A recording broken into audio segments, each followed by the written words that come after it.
दोस्तों की हाल चाल है जनाब। तुसीं वेखदे पे हो अपना देश पंजाब टीवी ते मैं तुहाडा मेज़बान मुहम्मद नदीम खरल। सब तो पहले अपने चैनल को करना है सबसक्राइब ते बेल आइकन ते क्लिक करना है कच्ची ते बेहतरीन वीडियो दी नोटिफिकेशन हमेशा की तरह वीरां भरावां ते सज्जणां नूं मिलदा रहे। वीरां वास्ते जनाब अराइयां दी फैमिली चों अराइयां दी मझां चों महरां दी जनाब मझां दे विचों एक जनाब झोटा प्योर जनाब नीली दा अंटीक पीस लैके हाजिर होए हैं। लोगों ने हथियाना ब्लड लाइन भी वेखी है, लोगों ने जनाब लाले का ब्लड लाइन भी वेखी है, मोमे के लंगरिए भी वेखे ने, तकरीबन सारिया ब्लड लाइना वेखिया ने। अराइयां दी ब्लड लाइन अराइयां दी मज्जी महरां दी मज्जी पहली बारी सोशल मीडिया से दिखाणियां ने। तकरीबन कोई 20 मज्झां ने, ज़्यादा लम्मा चौड़ी गेम कोई नहीं। एक झोटा है, झोटा बराए फरोख्त है और प्योर नीली का माल है। वीर शौक करनगे उन्होंने घर का जनाब झोटा है। मई बड़िया पुरानिया वाली पा दियां ने, बड़िया नायाब मझां ने, इन्होंने कोल भी पूरियां वलैतियां ने।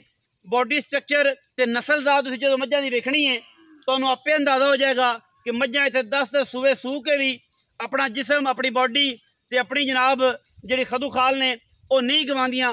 असल नीली ये अलहमदुलिल्लाह कोशिश करने हैं कि नवे तो नवे घर, नवे तो नवे लोग, नवे तो नवे जी जिहड़े नीली दे काम करते हैं, नीली वाले ने, उन्होंने विखाइए। महर डेयरी फार्म है जनाब, ये तहसील आरीवाला जिला पाकपतन जनाब महर डेयरी है।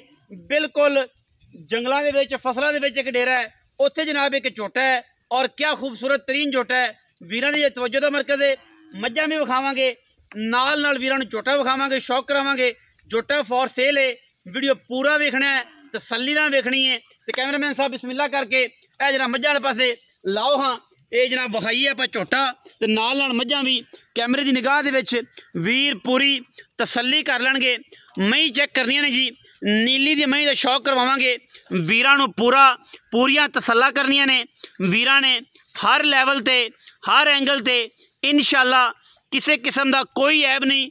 मई एक तो एक वध, एक तो एक चंगी महर जनाब डेयरी फार्म से वीरां नूं हीरे विखाने ने। पहले नंबर पर जनाब मझ जिहड़ी है ये झोटे की मां नूं वेखना तुसीं। 10वां सूआ ये हुण जनाब सूण नूं तैयार है, दोबारा गब्बण है 8-9 महीनों की। मैं दा बॉडी स्ट्रक्चर चैक करना है, मैं दी क्वालिटी चैक करनी है, मैं दियां हड्डियां डाकां चैक करनियां ने, मैं दा जनाब थन चैक करना है। ये महर डेयरी ते बेहतरीन कंबीनेशन है प्योर नीली दा।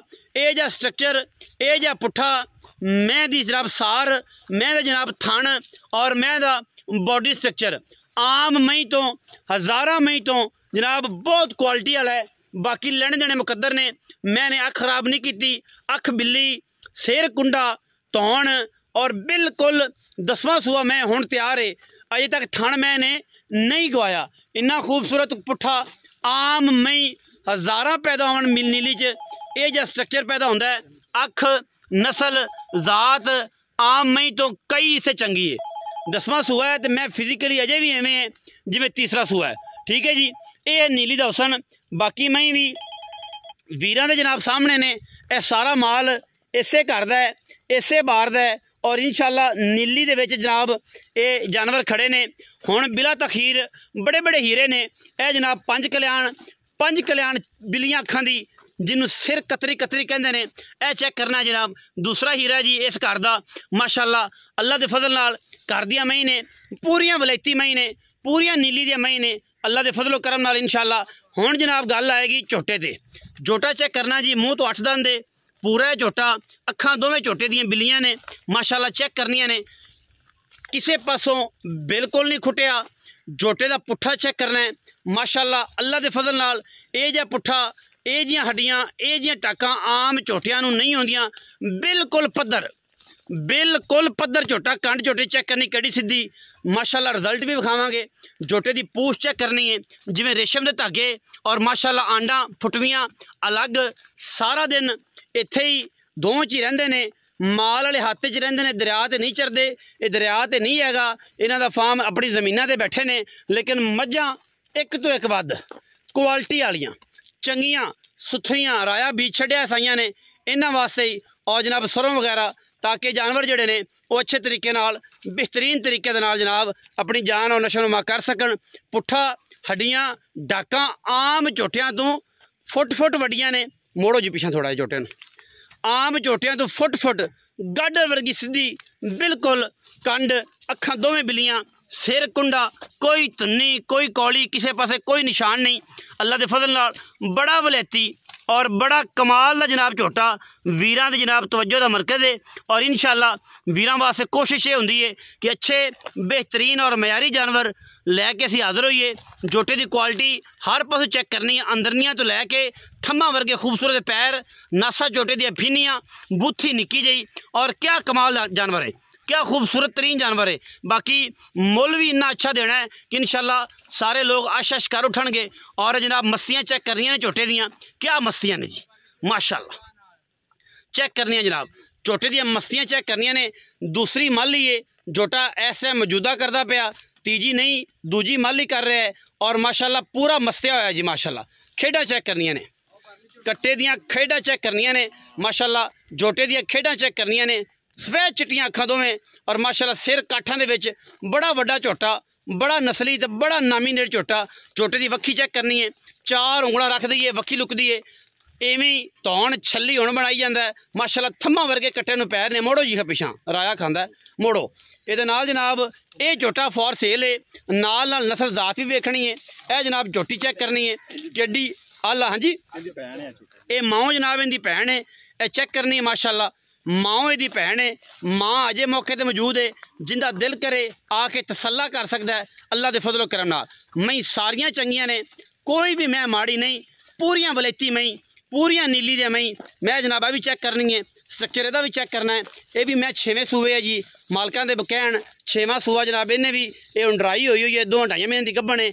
चीज़ां ऐसियां होण जिहड़ियां नस्लां बनाण, ये अगले नस्लां पाल के रखियां ने।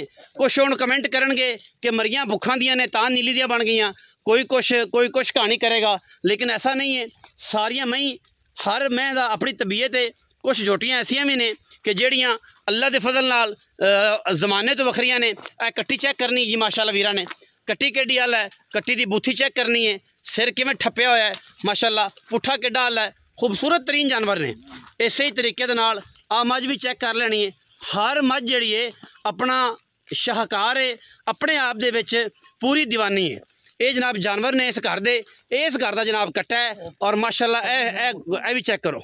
मझां तकरीबन सारियां गबड़ा ने और मझां ਜਿਹੜੀਆਂ ड्राई ने तकरीबन कोई माई तैयार नहीं हैगी कि ਅਸੀਂ ਕਹੀਏ कि तैयार मझां उन्होंने कढ़ियां नहीं या किते बाहर ने दूसरे हाथे दे विच कह मैं जांदी भी चेक करो। सारियां मई चंगियां ने, एक भी मैं माड़ी नहीं। ये महर डेयरी फार्म है जी, उत्थे जनाब झोटा अवेलेबल है। झोटे की वीडियो सी, मई सारियां चंगियां सन और चंगियां मई विखा के वीरां नूं शौक करवाईदा है। यह चेक करो जी, मैं केडी पद्धर माझे, अख बिल्ली है, सिर रखा कतरी कतरी, थण माशाल्लाह मैं भी तैयार है, तकरीबन कोई महीना 1.5 महीना लैंदी है। ठीक है जी, कुछ रजियां भी ने, दूजा ने, कुछ 6वें सूबे वाले विखाइयां ने, 7वें वाली विखाइयां, 10वें वाली विखाइयां ने, दूजना भी सारियां ने, कुछ तीजन है। मझ जी फ्रेम दे विच ये तीसरे सूबे है, ये भी तकरीबन 2-4 महीने की गब्बन है। इस तरीके नाल यह दूजन है, ये भी तैयार है, कोई 20 दिन लै जाएगी, 25 दिन लै जाएगी इंशाल्लाह। मई सारियां एक तो एक वध ने, झोटा सब तो ज़्यादा कमाल दा है और वीर इंशाल्लाह पूरी तसल्ली करनगे। मजीद सारियां गल्लां मुल माल दी गल सारियां आपां जनाब मालकां तो करनियां ने इंशाल्लाह। ये जनाब महर डेयरी फार्म है, तहसील आरीवाला ज़िला पाकपतन। जिंदा जनाब दिल करे आके तसल्ली करके कट्ठा लै जाए, सानू कोई एतराज़ नहीं किसी किस्म का। चीज़ां अनमोल और बेहतरीन मयारी। बाकी लैवलों की गल करने वाले लैवल करके दसांगे इंशाल्लाह। मई केडियां नस्ल वालियां ने। भट्टू साहब आएंगे या महर साहब तुसीं आओगे? भट्टू साहब आएंगे जी, आओ जी, भट्टू साहब सामने आओ जी। जी भाईजान, की हाल चाल ने? दुआवां शुक्र अल्हम्दुलिल्लाह। सेहत तबीयत ठीक है? शुक्र शुक्र खैर है? भाईजान दी ग्रेट है, शुक्र अल्हम्दुलिल्लाह। सब फिट फाट है? फिट फाट। आजकल की ना है मैंने तो पता बेलियन दस। अली रजा भट्टू जनाब। अली रजा भट्टू। अली रजा ये दस सोने मैं ही तैगियां मारा दी जी जी, बंदे है ने शहजादे, महर सियाल नहीं ने, ये गल ध्यान च रखे। महर अराई अस भी आ जाओ कोल आ जा यार, कोल तेरे ते कोड़ा को आशिक पे आंदा, आ जा। जट लोग बंदे ने जी, जिमीदार बंदे ने, सारी जमीन इन्हां दी है ते इत्थे विच हीरे रखे बैठे नीली दे। मैं इन्हां दी प्यो दादे तू। अस्सलाम वालेकुम जी, की हाल चाल ने? ठीक ठाक। ते इन्हां तो भी पुछ लैने ते फिर भट्ट साहब दी मेहरबानी है कि सानू इत्थे तक पढ़ाया, इन्हां दी मेहरबानी है। अच्छा चौ साहब ये दसो, महर साहब ये दसो कि मैं किन्ने चलदियां पे नस्ल दर नस्ल तुहाडे कोल जड़ियां ने? ਸਾਡੇ ਸ਼ੁਰੂ ਤੋਂ ਚੱਲਣ ਨਹੀਂ ਵੱਡਿਆਂ ਦੀ ਨਸਲ ਗਾਂ ਦੀ ਗਾਂ ਚੱਲੀ ਜਾਂਦੀ ਹੈ। ਚੱਲੀ ਜਾਂਦੀ ਹੈ। ਹਾਂਜੀ ਦਾਦਾ ਪੜਦਾਦਾ ਹਾਂਜੀ। ਸ਼ੱਕੜ ਦਾਦਾ ਲੱਕੜ ਦਾਦਾ ਐਵੇਂ ਲੋਕ ਕਹਿੰਦੇ ਹੁੰਦੇ ਨੇ। ਹਾਂਜੀ। ਇਹ 3-4 ਨਸਲਾਂ ਤੋਂ ਚੱਲੀ ਚੱਲੀ ਜਾਂਦੀ ਹੈ। ਹਾਂਜੀ। ਛੋਟਾ ਕਿੰਨਵੀਂ ਮਾਲੀ ਕਰਦਾ ਪਿਆ? ਦੂਸਰੀ ਦੂਜੀ ਮਾਲੀ। ਹਾਂਜੀ। ਮੂੰਹ ਤੋਂ 8 ਹਾਂਜੀ ਪੂਰਾ ਹੈ ਨਾ? ਹਾਂਜੀ ਪੂਰਾ ਹੈ। ਹਾਂਜੀ ਤੇ ਅਲੀ ਭਾਈ ਪੈਸੇ ਪੁੱਛਣ ਦੀ ਕੀ ਗੱਲਬਾਤ ਹੈ? ਤੁਸੀਂ ਕਰਨੀ ਕਿ ਅਲੀ ਭਾਈ ਨੇ ਕਰਨੀ? ਅਲੀ ਭਾਈ ਨੇ ਅਲੀ ਭਾਈ ਨੇ ਕਰਨੀ। ਹਾਂਜੀ ਅਲੀ ਭਾਈ ਪੈਸੇ ਦੱਸੋ ਜੀ। ਮੁੱਲ ਤੇ ਤਕਰੀਬਨ ਉਹਨਾਂ ਜੀ ਅੱਗੇ ਤਾਂ ਮੰਗਦੇ ਸਨ 5 ਲੱਖ ਰੁਪਇਆ। ਅੱਛਾ ਪੱਕਾ ਹੀ? ਹਾਂਜੀ ਪੱਕੀ ਗੱਲ ਕਰ ਜਿਹੜੇ ਲੈ ਲੈਣੇ ਨੇ। ਹੁਣ 4.5 ਲੱਖ ਰੁਪਇਆ ਚੌਧਰੀ ਆਂਦੇ ਨੇ। 4.5 ਲੱਖ ਹਾਂ ਨਾਲੇ ਉਹਨਾਂ ਅਸੀਂ ਬਰੀਡਰ ਤੇ ਦੇਣਾ ਹੈ, ਅਸੀਂ ਕੱਟਣ ਚ ਝੋਟਾ ਨਹੀਂ ਇਸ ਦੇਣਾ। ਕੱਟਣ ਚ ਨਹੀਂ ਦੇਣਾ। ਹਾਂਜੀ ਇਹ ਕਿਸੇ ਮਹੀਂ ਵਾਸਤੇ ਕੋਲ ਲਿਜਾਵੇ ਤੇ ਲਿਜਾਵੇ। ਹਾਂਜੀ ਤੇ ਇਹ ਮੈਂ ਬੜੀ ਪੁਰਾਣੀ ਕਿਸੇ ਪਾਸ ਦੀ ਕੈਮਰਾਮੈਨ ਸਾਹਿਬ ਵਿਖਾਓ, ਬੜੀ ਪੁਰਾਣੀ ਪਾਸ ਦੀ ਲਈ ਫਿਰਦੇ ਨੇ। ਬੜੀ ਮੈਂ ਬੜਾ ਸਟਰਕਚਰ ਹੈ ਮੈਂ ਦਾ। 9ਵੇਂ ਸੂਬੇ ਮੈਂ 9ਵੇਂ 10ਵੇਂ ਸੂਬੇ ਇਹ ਘਰ ਦੀ ਮੱਝ ਆਪਣੀ। ਇਸ ਮੈਂ ਦਾ ਉਹ ਕੱਟਾ ਹੈ। ਇਸ ਮੈਂ ਦਾ ਕੱਟਾ ਹਾਂਜੀ, ਤੇ ਕੱਟਣ 10ਵੇਂ ਚ- ਸੂਏ ਮੈਂ ਹੁਣ ਗੱਭਣ। ਹਾਂਜੀ ਹਾਂਜੀ 8 ਕੁ ਮਹੀਨਿਆਂ ਦੀ ਮੈਂ ਹੁਣ ਵੀ ਗੱਭਣ ਹੈ ਜੀ। ਠੀਕ ਹੈ ਤੇ ਮੈਂ ਤਾਂ ਚੈੱਕ ਕਰ ਲੈਣਾ ਕਿ ਕੈਮਰਾਮੈਨ ਸਾਹਿਬ ਠੀਕ ਹੋਏਗਾ। ਹਾਂ ਨਾ ਤਾਂ ਮੈਂ ਜੇ ਥਣ ਨਹੀਂ ਗਵਾਇਆ। ਠੀਕ ਹੈ ਜੀ ਹੱਡੀਆਂ ਆਪਣੀਆਂ ਨਹੀਂ ਗਵਾਈਆਂ। ਠੀਕ ਹੈ ਮੈਂ ਤੇ ਬੋਡੀ ਸਟਰਕਚਰ ਦੀ ਵਜ੍ਹਾ ਤੋਂ ਉਮਰ ਰਸੀਦਾ ਹੋਣ ਦੀ ਵਜ੍ਹਾ ਸਾਰਾ ਕੁਝ ਹੈ। ਤੇ ਬਾਕੀ 4.5 ਲੱਖ ਰੁਪਇਆ ਡਿਮਾਂਡ ਕਰਦੇ ਨੇ ਜੀ। ਵਿੱਚ ਦੇ ਲਾੜ ਪਿਆਰ ਵੀ ਹੋ ਜਾਏਗਾ ਜਨਾਬ। WhatsApp ਕਰਵਾ ਦਿਓ ਨਾਲ ਚੌਧਰੀ ਪਿਆਰ ਕਰਾਂਗੇ ਕਰਾ ਦੇं। ਇਨਸ਼ਾਅੱਲਾ। 4.5 ਲੱਖ ਰੁਪਇਆ ਡਿਮਾਂਡ ਕਰਦੇ ਨੇ ਜੀ। ਵਿੱਚ ਦੇ ਲਾੜ ਪਿਆਰ ਹੈ। ਜਿਹੜੇ ਵੀਰ ਨੂੰ ਸਮਝ ਆਵੇ, ਜਿੰਨਾ ਵੀ ਸਮਝ ਆਵੇ, ਕੋਸ਼ਿਸ਼ ਕਰਾਂਗੇ ਕਿ ਲੈ ਕੇ ਦੇਾਂਗੇ। ਕੱਟਣ ਵਾਸਤੇ ਝੋਟਾ ਨਹੀਂ ਜੇ ਜ਼ਿਹਨ ਚ ਰੱਖਿਆ ਜੇ। ਝੋਟਾ ਹੈ। ਸੁਥਰਾ ਝੋਟਾ ਹੈ, ਪਿਆਰਾ ਝੋਟਾ ਹੈ, ਮੌਕੇ ਤੇ ਘਰ ਦਾ ਆ ਝੋਟਾ ਹੈ। ਮੌਕੇ ਤੇ ਆ ਕੇ ਵੇਖਣ ਝੋਟੇ 'ਚ ਕਮੀ ਹੋਵੇ ਜਨਾਬ ਅਸੀਂ ਤਾਬੇਦਾਰ ਬੈਠੇ हैं। ਵੀਡੀਓ अच्छी लगी वीडियो लाइक करना है, शेयर करना है, कमेंट करना है, अपनी राय नाल सानू जरूर आगाह करना है। पाकिस्तान जिंदाबाद, पाक आर्मी हमेशा जिंदाबाद।